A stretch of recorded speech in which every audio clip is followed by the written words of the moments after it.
Hello, welcome to the class of HTML5 programming. So today we are going to discuss about the header text image replacement in HTML.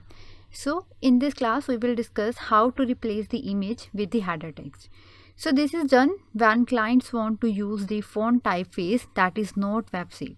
So to configure such font, a header banner image is configured.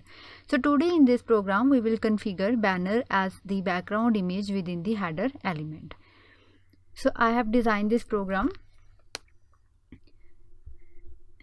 So this program is designed in previous lectures where we will make the two column page layout. So in this program I have made some changes in the header section and here in this h1 element. So here in this header element I have given it the width, height and the background image. So here I have configured the background image and its width and height. After that, coming to the h1 heading, here I have configured its font family, type, font size, text indent, text alignment, colors, white space and overflow. So these are the changes which I had made in that program.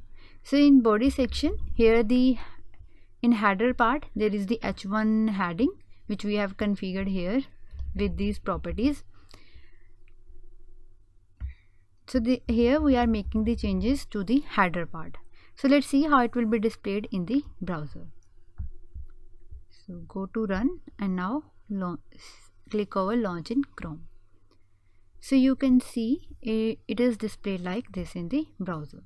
So as you will expand this, you can see it will display like this in the browser. So here you can see that the background image, on the background image we have make the changes to this header element or this header text. So this is how we can configure the header text image replacement in HTML. So here we have to make the changes to the header section or the header text in the HTML program. So this is all about header text image replacement in HTML. Thank you.